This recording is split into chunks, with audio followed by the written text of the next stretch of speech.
Do we know ourselves? Well, we like to say we do, but we really don't. I mean, we know a little about ourselves. We gotta give ourselves some credit. But there's a lot of things that we don't really know about ourselves. There's a lot of people who put themselves in positions that if they really knew who they were, they would never do. And this is because of our self-ignorance. We just don't really want to pay attention to ourselves. And, I mean, it kind of makes sense because we already believe we know ourselves. We're like, well, who knows me better than I do? And, well, you're right. You do know yourself pretty well, but not as well as you could. And the thing is, many people would be in a much better position if they really took the time to watch themselves and go, who am I really? So let's take an accountant, someone who works as an accountant. Now, they are not engaged in their job at all. And the thing is, they keep doing it day in, day out, and they never actually take the time to go, do I like doing this? Is this something that I am passionate about? They never do. And they, dare I say it, they suffer throughout their whole life because they never took the time to go, is this what I want to do? Now, the thing is, it's hard to decide because you really don't know what to look for if you are watching yourself. And what you need to look for is times that you are engaged. So, let's say you're having a conversation and you're really engaged into it. That means it's meaningful to you in some way. I don't know what way, but in some way it is because you're engaged in it. You wouldn't be engaged if you didn't care about it. I mean, that makes sense.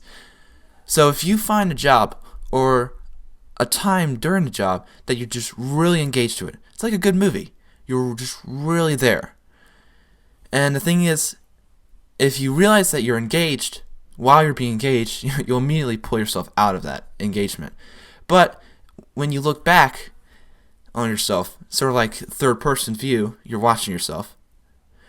And you're watching an instant replay and you're like, whoa, I was really there. So, to combat our self-ignorance, we gotta watch ourselves. And once we do that, we can learn a lot about ourselves, actually. So, my advice is watch yourself like you don't know yourself, because, well, you don't. But here's the thing. Your identity changes.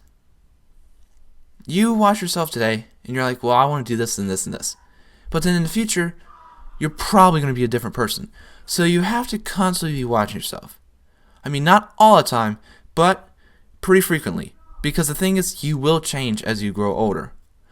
Maybe you did want to be an accountant, but 10 years later, you're like, this job sucks. And you have to accept that. The thing is, who you were 10 years ago is very different from who you are now. So your identity is very dynamic. So it's always changing.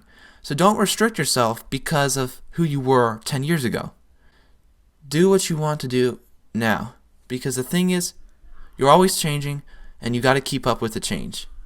Now granted, you probably don't change that much from day to day, month to month basis. But year to year, you will experience some changes in your identity. And if you just keep watching yourself, you'll find it, and you'll adjust for it. And this will help you through life. This will help you find what you want to do throughout all of life. Because let's be honest here, how many of us have wanted to do something while we were much younger, come to find out later that we've never wanted to actually do that? You're like, wow, I can't believe I wanted to do that 10 years ago. Or especially for children in particular, they go through phases and stuff. And you do too. It's just much more drawn out.